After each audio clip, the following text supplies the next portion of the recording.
In today's video, we're taking anyone who's a total newbie when it comes to using Roblox Studio and transforming them into someone who kinda knows what you're doing.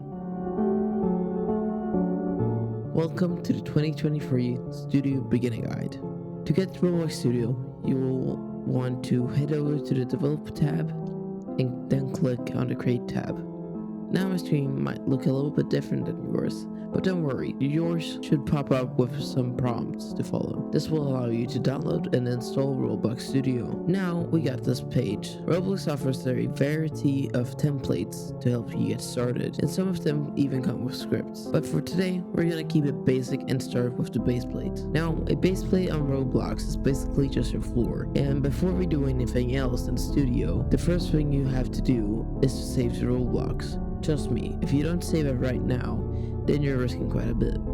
Let's say you're working for multiple hours and then it crashes or your computer restarts, or for any reason this studio window closes. So first thing off, make sure to save to Roblox. So it would be nice to give it a name, so I'm just gonna call mine tutorial so we don't lose it.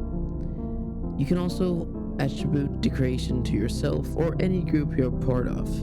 As for the genre, I don't think there's much point to selecting one at the moment. One more thing, make sure Team Create is checked on. This will auto-save your product as you're working on it, so you don't have to worry about forgetting to save or publish it. It's going to go ahead and restart Studio for a bit and load us into one that's saved. Now that we're in Roblox Studio, that's saved to Roblox, you'll see an asset tab has appeared. And this is how your studio is gonna look. So we can pretty much break the studio up into 5 parts: the viewport, the asset manager, and what I call the toolbar, the explorer, and the properties. First things off, let's get into the toolbar at the top. We're on the home screen page here, and it's pretty much every single one of these tools. They're essential for different parts of Studio. For example, we have our tools to move, rotate, scale, etc. Now, the first thing you're probably going to want to know how to do is in Studio how to move around. So you can use WASD to fly in whatever direction, just like you're playing the game on your computer. And then you can use your right mouse click to look around with your camera, and you can scroll in with your scroll wheel to zoom in or zoom out and get around faster. As you can see, the spawns in right here, and we have the scale tool. So we can grab any of these tools and scale it in that direction. If we hold control, we can scale them symmetrically.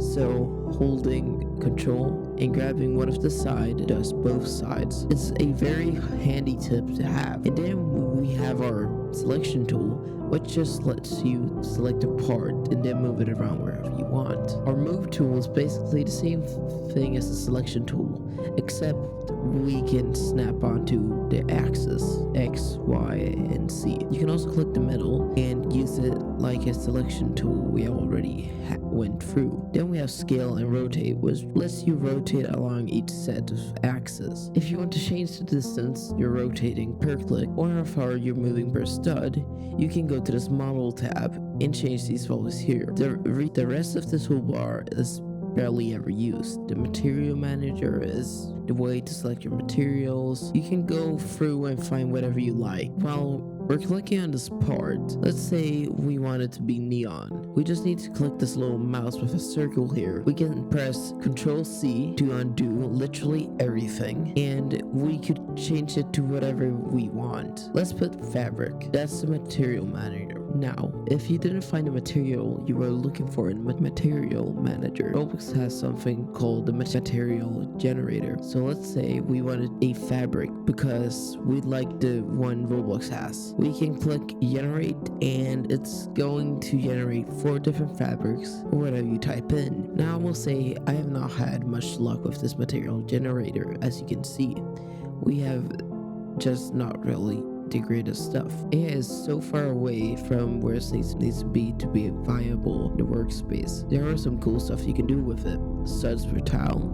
You can bring that down and it looks a bit better, but very very hard tiling. Once again, just not really great, but it's a cool thing to play around with. And then right here, you can pick the color of your back by clicking this drop down arrow, and you can pick whatever color you want. Up next, arguably the most important thing of Studio, the Explorer and properties. These work hand in hand. Your Explorer is where everything gets stored and organized. Everything you see and hear is somewhere within the game. If we click on this item and press F, it will zoom us straight to what it is. Every single thing you see in the viewport is also in the Explorer. Now the Explorer breaks itself up to multiple other categories. Your workspace is everything visual on your screen. Your lighting is the lighting of your whole space. So if we went into here and we grabbed, let's say, the atmosphere and we bumped it up,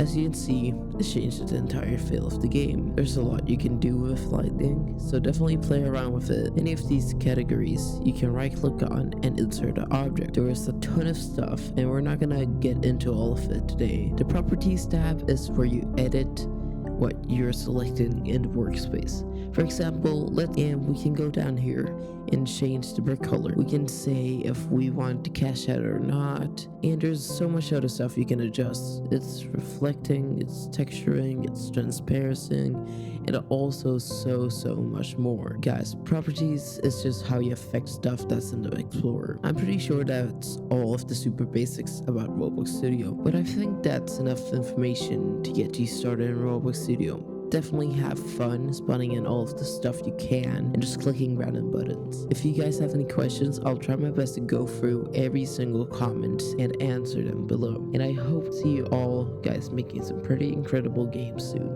But that's going to wrap the video up for today. If you did enjoy and you wanted to see more content like this, make sure to subscribe, like, and comment.